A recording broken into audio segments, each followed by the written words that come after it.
Para sa hindi mga nakakilala, yung huling nagsalita ay ang aking pong kaisa-isang may bahay. Hindi naman ibig sabihin nito yung iba walang bahay, kundi talaga lang po siya yung aking pong may bahay. Purihin ng Panginoong Diyos, punong-puno ang ating pong mga gawain itong Friday worship natin. Praise and worship, ganun din naman sa testimony, special number ng bata, ngayong kabutihan. At huli ito'y makikinig tayo ng salita ng ating pong Panginoong Diyos. Suportahan po natin yung ating pong project na kabutihan. Paalaala lamang po, sa likod, sa ushering table, naka-display po doon yung mga souvenir para sa anniversary. So, tumingin na po kayo kung ano po yung nais ninyo na maging i-acquire natin para sa souvenir natin sa ating pong nalalapit na anniversary. Minub po natin ang ating pong anniversary dahil ginagawa po yung itaas. So minub po natin ito na from September, gagawin po natin ito ng last Saturday ng October. Yun naman po mga orders titingnan nyo lang muna yan, pero ang mga orders po natin ay sa kani-kanyang mga Bible study. Yun naman po mga walang mga Bible study, pwede po kayo magpalista sa ushering table kung ano po yung o-orderin po natin. So ang gagawin po natin, as you order po, pay as you order, at saka na lang ibibigay yung po mga order po natin. Okay, mag-aaral po tayo ng salita ng ating Panginoon. Tayo po ay nasa pangwakas na ng ating pong pag-aaral, a study in the life and ministry of Paul. Ano ang dahilan bakit natin pinag-aaralan si Apostol Pablo? Simula noong daang Damascus experience ni Apostol Pablo, napakaraming transformation ang naganap sa buhay ni Apostol Pablo. Kaya maganda yung sinabi rito, Apostle Paul's life was marked by a relentless pursuit of Christ and his mission, from his dramatic conversion to his unwavering seal of the gospel. Paul's journey teaches us what it means to seek Christ wholeheartedly, pursue his calling, and passionately and conquer every obstacle for the sake of the kingdom. Napakaraming mga obstacle na naranasan ni Apostol Pablo. Nandiyan yung siya ay mahirapan, nandiyan siya ay parusahan, nandiyan siya ay mabilanggo, at kahuli-hulihan nga, mga kapatid, siya ay pinatay sa Rome. Sabi sa Romans chapter 15 verse 19, pinakikita na na-conquer ni Apostol Pablo hindi lamang yung mga obstacle na yon, kundi marami din siyang lugar na na-conquer para sa ating pong Panginoon, na na-preach niya ang gospel, ang mabuting balita ng kaligtasan. Kasi sabi sa Romans chapter 15 verse 19, from Jerusalem all the way around to Illyricum, I have fully proclaimed the gospel of Christ. Kung titingnan po natin ang mapa, ito ang Jerusalem. Ito naman po yung tinatawag po nating Illyricum. So sa buong Asia Minor, na ipangaral po niya ang salita ng ating Panginoon. Kung titingnan natin ang history, 40 to 50 cities, towns during his recorded missionary travels. Yun po yung mga naabot niya. Yun po yung mga na-conquer ni Apostol Pablo alang-alang sa atin pong Panginoong Hesukristo. Ito naman po yung modern name niya. Ito po ay nasa second outline lamang po yata natin ng ating po mga pag-aaral. Matatapos na po tayo at nais kong i-congratulate ang bawat isang natapos. Sa number 8 na po tayo. Kamayan po natin ang ating pong katabi. Kaliwat kanan, congratulations, nakatapos ka. Nakatapos ka nitong lesson po natin. Pangwalo Pangwalo po series po natin ito. Kung di ako nagkakamali, binuno po natin ito 3 buwan. 3 months po natin binuno ang ating pong pag-aaral na ito. Ngayon, ang ating pag-uusapan, nasa last part na po tayo, no?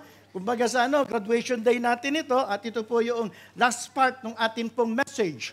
Conquering for Christ, Paul's legacy as a faithful warrior. 2 Timothy chapter 4, verses 1 to 8. Historical background lang tayo about the literary context noong pagkakasulat ng 2 Timothy.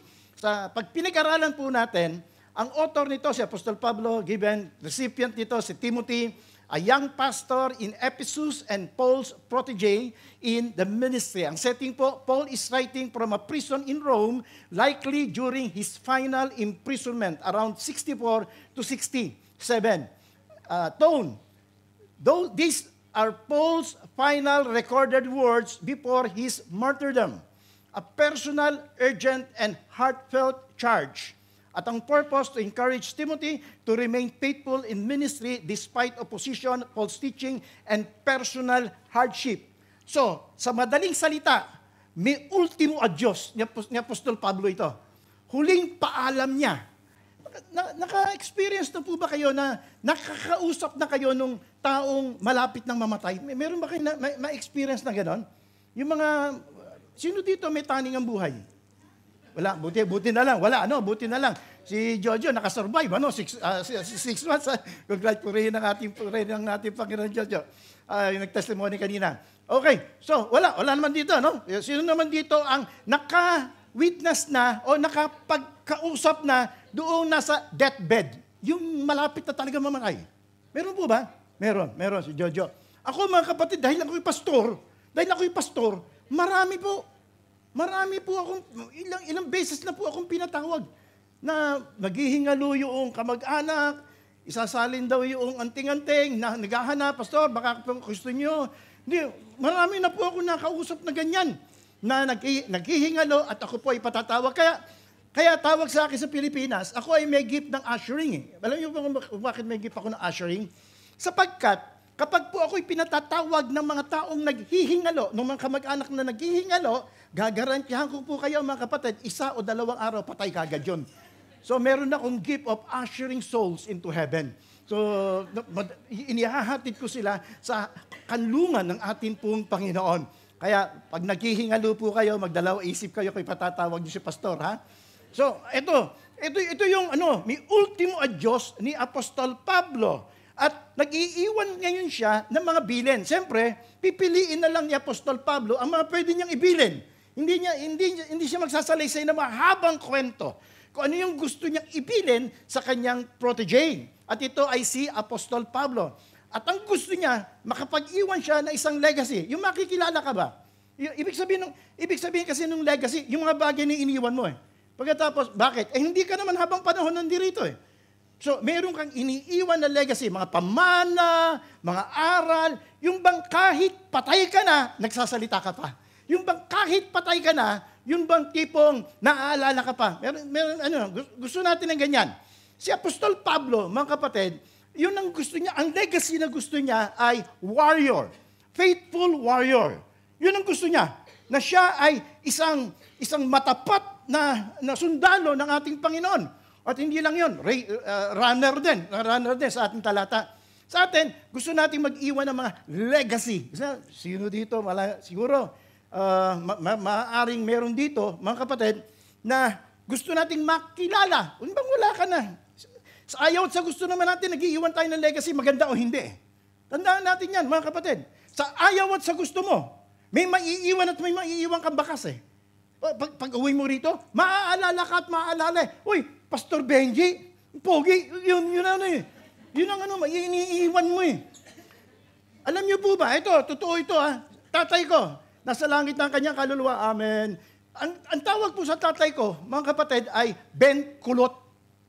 Ben Kulot po, kahit saan kayo pumunta sa palengke, dahil kulot naman talaga ang tatay ko. Kaya pag nakita ako, patay na tatay ko, ay, anak ni Ben Kulot. Yung legacy niya, yun ang iniwan siya. Siguro meron dito hindi ko lang alam. Kung meron baka lang. Meron dito na kakilala na pag nakita mo, kilabot ng kolehiyala to eh. Di ba parang ganon? Sino yung mga ganon? Kilabot ng kolehiyala. Alam niyo yung kilabot ng kolehiyala? Ibig sabihin nung kinikilabutan ang mga kolehiyala kapag ka nakita ka. Kinikilabutan sila. So, yun ang si Apostol Pablo, iba. Ang legacy na gustong iwan ni Apostol Pablo, I have fought the good fight. Warrior. Faithful warrior. Yun ang gustong legacy na iniwan ni Apostol Pablo. Kaya, para kay Apostol Pablo, mga kapatid, tingnan lang natin, both ways doon sa nag-iwan ng legacy at doon sa iniwanan. Para kay Apostol Pablo, ang legacy na gusto niya ma-remember siya, faithful warrior. Faithful warrior ako. Si Timothy naman, para doon sa iniwanan, yung bilin ni Apostol Pablo, ang pinakamahalagang treasure sa kanya. Kasi alam niya na yung sumulat na yon, kilala niya. Pangalawa, mamamatay na. Tingin ko lang baka, nung mamatay na si Apostol Pablo, inulit niyang basahin yon. Hindi lang isang beses. Baka paulit-ulit niyang binasa ni Timothy. yung bilin ni Apostol Pablo. Kasi farewell na yun eh. Last letter na nung kanyang ano yun eh.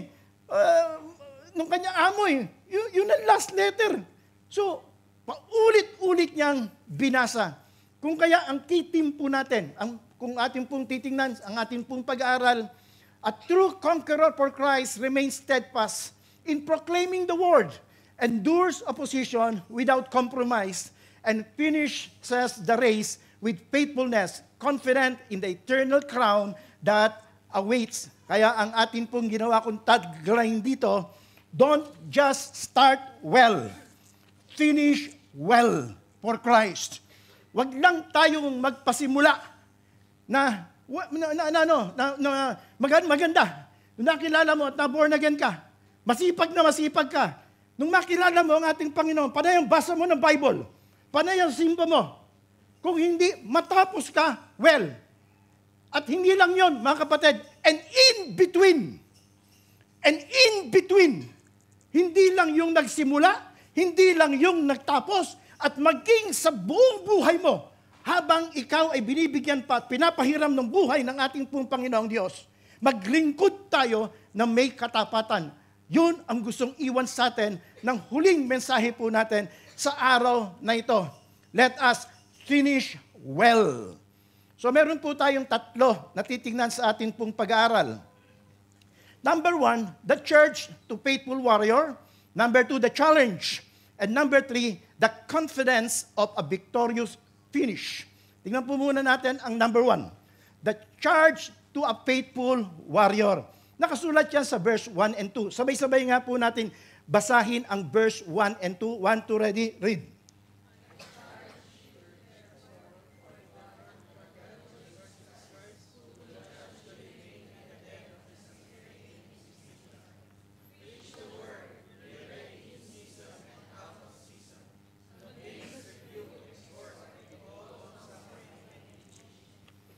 Ito sabi ni Apostol Pablo kay Timothy, I urge you, iminumungkahi ko siya, pinakikiusapan kita, ini-exhort kita.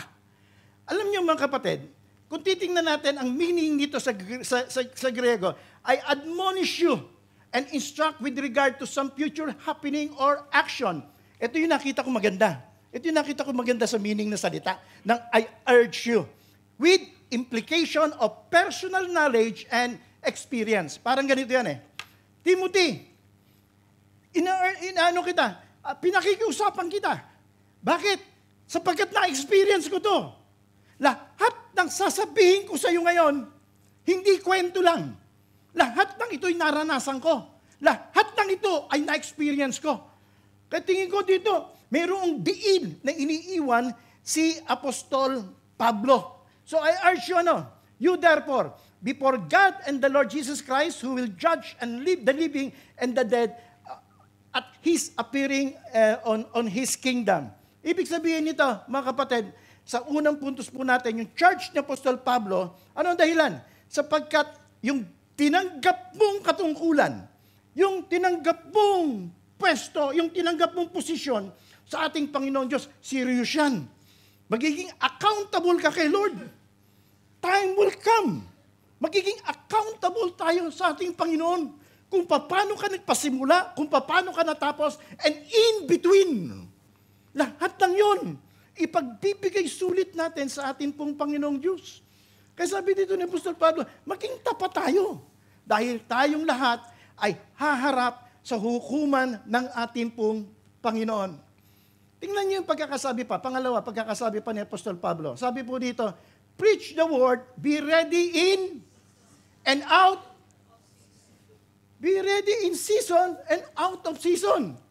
Napapanahon man sa Tagalog, nakalagay po dito, napapanahon man o di man napapanahon. Ano kaya ibig sabihin dito ni Apostol Pablo? Ibig sabihin, maging consistent ka. Kahit kailan. Kahit kailan. Hindi yung pagkursunada mo lang. Pagka gusto mo lang, yung sinesharean mo, pag gusto mo lang. Sabi ng Apostol Pablo, hindi. Meron po ba dito na yung gusto niyang sharean lang, yun lang ang gusto niyang sharean? Yung ayaw naman, yung gusto niya mapunta sa impyerno, hindi niya nasya-sharean. Wala naman siguro dito. Sa Apostol Pablo, iba eh. In season and out of season, napapanahon man o di man napapanahon, siya ay nagbabahagi ng salita ng ating pong Panginoon. So nakita ko sa unang puntos po natin, the seriousness of the calling. Bakit? Sapagkat tinanggap natin ito sa ating Panginoong Diyos. Tandaan po natin, yung pagiging witness po natin, tinanggap mo yan kayo sa ayaw at sa gusto mo. Tanong ko lang dinawin lang. Sino rito ang mga na-born again na tumanggap sa ating Panginoong Kristo? Pakitaas ang kanang kamay. Huwag niyong bababa. Sa ayaw at sa gusto ninyo, ang gusto ng Diyos, i-preach nyo ang gospel. Sa ayaw at sa gusto mo. Sa ayaw at sa gusto natin, enlisted ka sa army ng Panginoon. Hindi pwede, Pastor, hindi naman ako nagpalista. Hindi, tinanggap mo siya eh. Tinanggap mo siya eh. So kung tinanggap mo siya, warrior ka. Ikaw ay kabilang sa army ng ating Panginoon. Soldier ka sa ayaw at sa gusto mo. Hindi na kinakailangan magpalista. The moment na tinanggap mo siya, enlisted ka. Enlisted soldier of Christ. So seryoso ang calling, mga kapatid. Seryoso ang pagkakatawag. Akala nyo lang kasi ako tinawag. No. Lahat ng na-born again, lahat ng Kristiyano, lahat ng anak ng ating pong Panginoong Diyos. Required na ipangaral ang salita ng Panginoon. Na required na ibahagi ang karanasan niya kung paano siyang transform ng ating pong Panginoon. Pangalawa, sinabi natin, the consistency in the ministry. Ibig sabihin natin ito, in season and out of season. Kailan pa? Kailan ka pa magbabahagi ng salita ng ating Panginoon? Minsan, maraming sa atin, ang sabi natin, Pastor, namatay, hindi ko siya nabahaginan. Yun yung pinanghihinayangan natin eh. Si Apostol Pablo, mamaya makita po natin, wala siyang unfinished business. Lahat ng opportunity, lahat ng pagkakataon, nagbahagi siya ng salita ng ating pong Panginoon.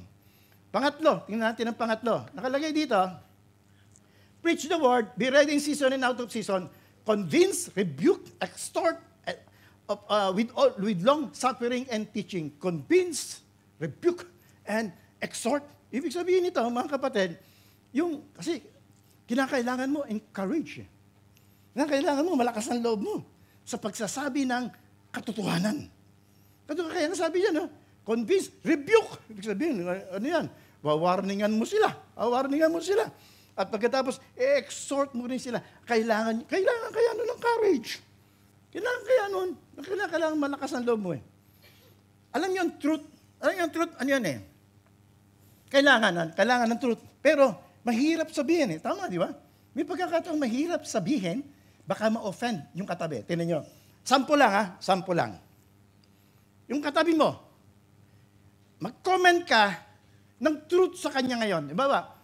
Kung maganda siya, yung truth Yung truth di ba? Maganda ba kilay niya, kilay is life, sabihin niyo sa kanya, or ang ganda mong ngiti, or sabi mo kung talagang medyo overweight na siya, natin, masikip na yung damit mo. Di ba ginaganda? Tingnan nyo, kita nyo, ang hirap sabihin. Di ba? Ang hirap kaya sabihin ang totoo. Ang ginagawa natin, pinagaganda-ganda pa natin ng kaunti. Di ba? Hindi natin masabi agad na overweight na siya, kasi baka masaktan siya. Kaya yung iba, ang pagtanong ano lotion mo, Mang Tomas? Ibang tanong, mas mabigat naman yata yun. So, ano ang point natin dito kay Apostol Pablo? Sa unang puntos po natin, pag-charge. Ang paghikayat ni Apostol Pablo sa kanyang protege, anong iniiwan niya? Na ang ministry natin, mga kapatid, is serious. Haharap tayo sa hukuman ng ating pong Panginoon. The consistency in the ministry and courage in truth-telling. Maging malakas ang loob po natin sa pagbabahagi ng katotohanan. Maganda yung sinabi sa 1 Peter chapter 3, verse 15. Ilagay ko sa wikang Ingles at sa wikang Tagalog. Always, always, consistent, always, be prepared to give an answer to everyone who asks you to give the reason of the hope that you have. But do this with gentleness and respect. Always have the answer. Sa Tagalog, lagi kayong maging handang sumagot. May isasagot ka sa sino mang humihingi ng paliwanag sa inyo tungkol sa pag-asang nasa inyo. Meron yan, alam ko meron. Merong ibinibigay at inililid sa inyo ng ating Panginoong Diyos na bahagi ng kanyang salita. Sana para tayong si Apostol Pablo, a faithful warrior na laging nakahanda. Sa Ezekiel chapter 3 verse 17, ito yung ministry ng prophets. Sabi kay Ezekiel, Son of man, I have appointed you as a watchman for the house of Israel. Whenever you hear the word from my mouth, warn them from me. Warn them from me. Ibig sabihin nito, lakasan mo ang loob mo. Magkaroon ka ng courage. Kapag ka narinig mo sa bibig ko na pinasasabi ko doon sa taong dapat mong sabihan, kamag-anak mo, kaibigan mo, o sino man, warn mo. Sabihan mo sila. Sapagkat iyon ang pinasasabi ng ating Panginoon. Application natin sa point number 1 po natin na ito. Every believer is called to faithfully proclaim Christ in word and deed, recognizing that one day we will stand before Him. Lahat po tayo haharap sa hukuman ng ating Panginoon. Hindi para tumanggap ng hatol, kung hindi para i-judge ng ating Panginoon kung ano ang ginawa natin sa buhay at sa mga opportunities na ipinagkakaloob sa atin ng atin pong Panginoon. Si Apostol Pablo ay saludo ka talaga kay Apostol Pablo. Kaya sabi niya sa Acts 20 chapter 20 verse 24, ito ang sabi niya. Subalit walang halaga sa akin ang aking buhay, magawa ko lamang ang aking tungkulin, at matapos ang gawaing tinanggap ko mula sa Panginoong Hesus, ang pagpapahayag ng magandang balita tungkol sa kagandahang loob ng Diyos para sa tao. Tingnan po natin ang pangalawa. The challenge. Matapos natin makita yung charge to a faithful warrior, tingnan naman po natin ang challenge to a faithful warrior. Ito yung legacy na gustong iwan ni Apostol Pablo kay Timothy na nais niya rin si Timothy ay maging faithful warrior. Mayroong mga challenge na haharapin. Ano ito mga challenge na haharapin? Ito sabi ng talata. For a time will come, darating ang pagkakataon, when they will not endure sound doctrine. Banggitin nga po natin, sound doctrine. Ano kaya ibig sabihin nitong sound doctrine? Pag tinignan natin ang original niyan, ibig sabihin nito ay, sound doctrine comes from the Greek word hygieinosa didaskalia. Literally means healthy teaching. Healthy teaching. Malusog. Malusog. Parang pagkain, yun. Merong healthy living. Ito naman, mga malulusog na katuruan. In a sense. Ang implication nito, just a healthy food strengthens the body. Yung doctrine, yung sound doctrine, yung healthy teaching, nourishes the soul, it promotes spiritual growth, moral integrity, and right living before God. So yung mga katuruan, yung mga sound doctrine, Pastor, paano ko malalaman ang sound doctrine? Madali lang, yung nag-nourish ng soul mo, nagpapalago ng iyong pananampalataya, nagpapatibay ng iyong pananampalataya, yung karakter mo nagbabago, yung karakter mo, yung ugali mo nagbabago. Kung yan ang mga katuruan, at ito'y sang-ayon sa salita ng ating Panginoon, then sound doctrine yan. Marami mga kapatid, sabi nga nun dito, hindi na magkakaroon ng sound doctrine, sabi dito mga kapatid, but according to their own desires, because they have itching ears, makatetenga.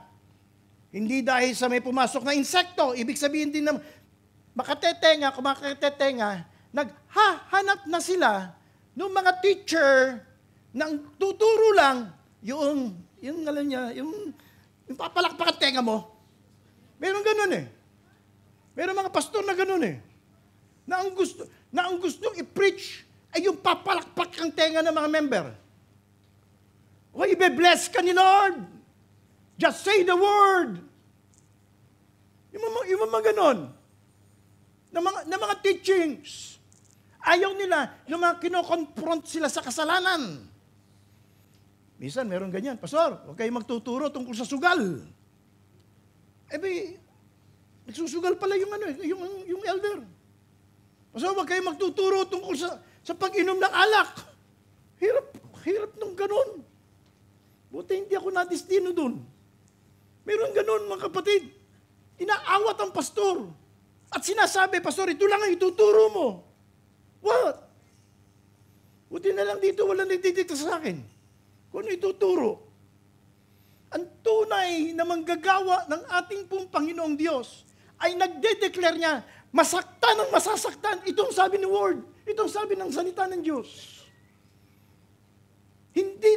Ako bilang pastor, para magulang ako eh. Hindi ko po ipagkakait ang isang bagay na makabubuti sa inyo. Masaktan na kayo kung masaktan. Kung magalit man, magalit. Huwag lang magalit sa akin si Lord. Kasi ito ang darating na panahon eh. Actually, nandirito na yan eh. Andiyan na yan eh. Sabi nga nun dito, they have itching ears, they will heap up for themselves teachers, and they will turn their ears away from the truth and turn aside from to fables. Yung mga niloloko ka, binibilog lang ang ulo mo, hindi naman totoo. Yun eh. Diningnan ko kung ano ibig sabihin sa commentary ng mga sample, ng mga hindi sound doctrines, mga kapatid. Ang nakita ko yung mga false teaching, number 1. Alam niyo number 1? Alam niyo po ba, nakita ko number 1? Na nangyayari na noon. Noon pa. Nangyayari na. At patuloy na nangyayari ngayon, legalism. Legalism. Bakit? Noon eh. Maliligtas ka sa pamamagitan ng paggawa ng mga ritual, paggawa ng kautusan. Legalism. Masyadong legalistic noon. Gayon din, ganun. Inaalis Jesus sa picture. Maliligtas ka sa pamamagitan ng relihiyon, sa pamamagitan ng ritual, sa pamamagitan ng pagbibigay, sa pamamagitan ng iba't iba pang paraan.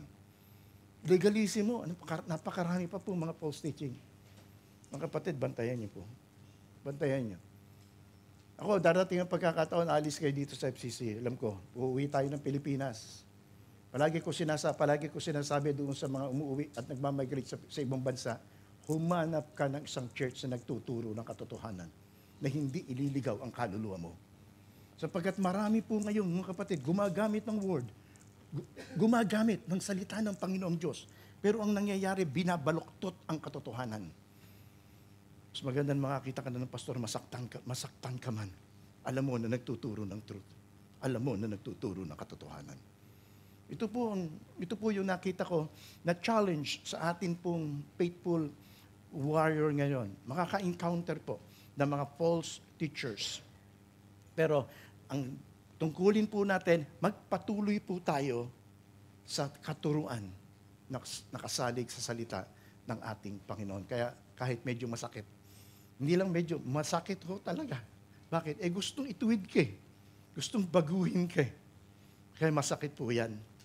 Application po natin sa point number 2 po natin ito. In a culture of drifting from God's word, we must resist the pull toward popular opinion and stand firm in the truth. Dami yung ganyan ngayon. Dami pong ganyan ngayon. Na ang sinusunod natin ay yung nakararami. Popular opinion. At saka yung kung sino yung celebrity o influencer o content creator na nagsabi, yun ang sinusunod natin. But not the truth. Pero ang faithful warrior will stand in the truth. Titindigan kung ano po ang katotohanan. Sabay-sabay nga po natin basahin ang Galatians 1 to ready read.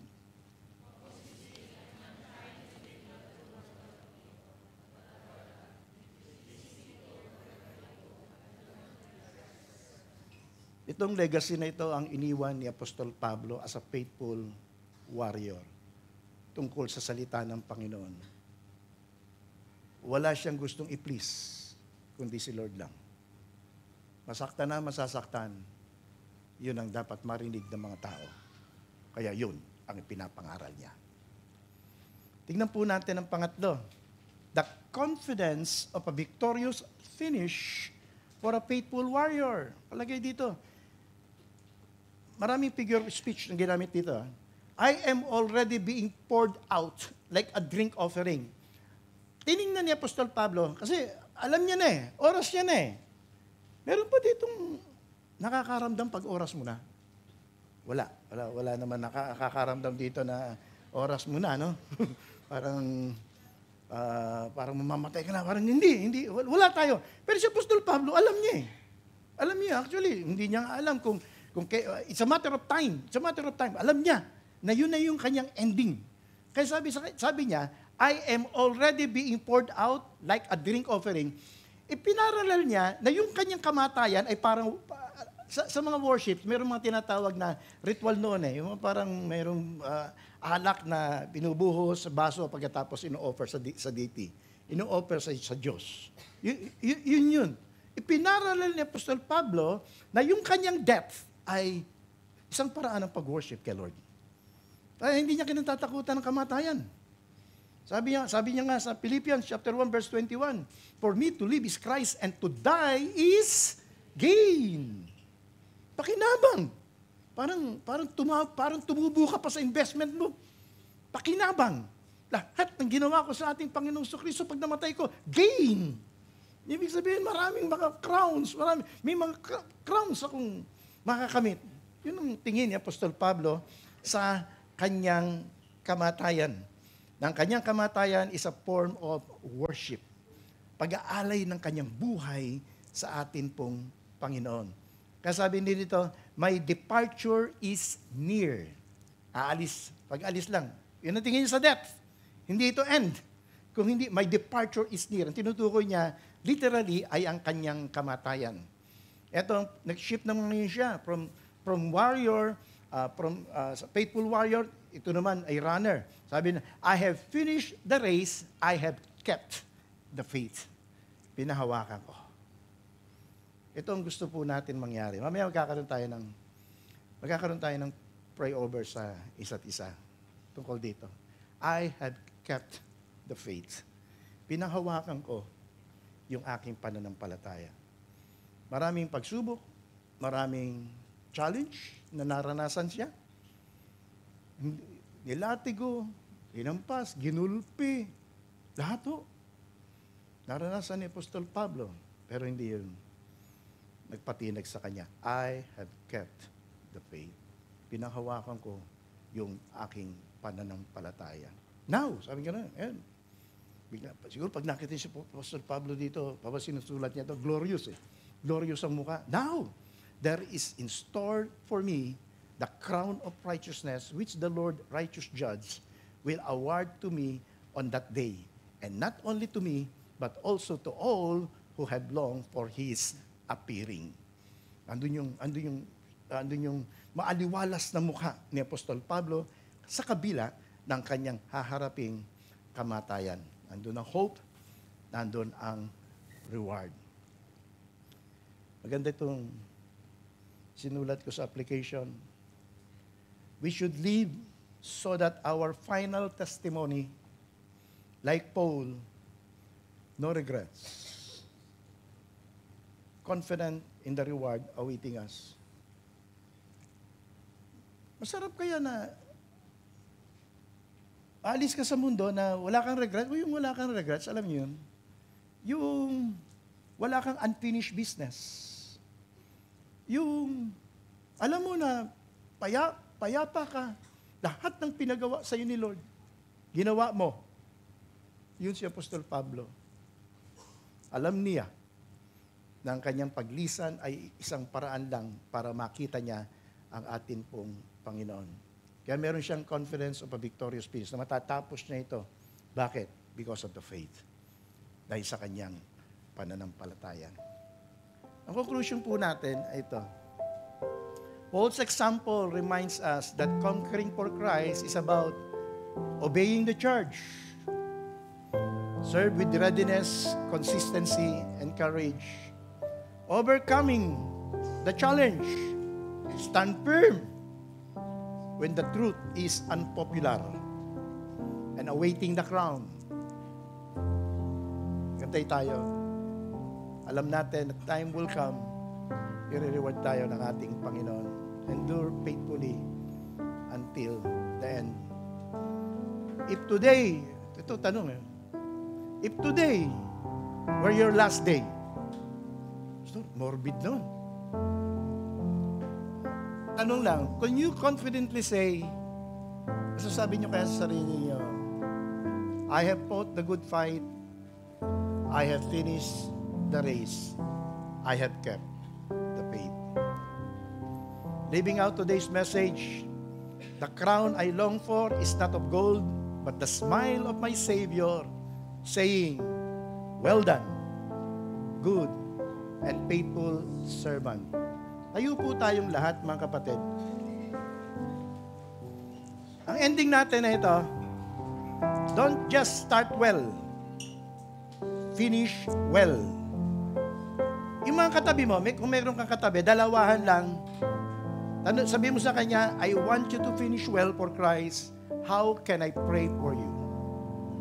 Sige po, sabihin po natin. Tanungin natin siya, I want you to finish well for Christ. Tapos, tanungin mo siya. At ipag-pray nyo. Yung isa muna. Pag-pray nyo rin sa isa muna. How can I pray for you? Sige po, magdalanginan po tayo.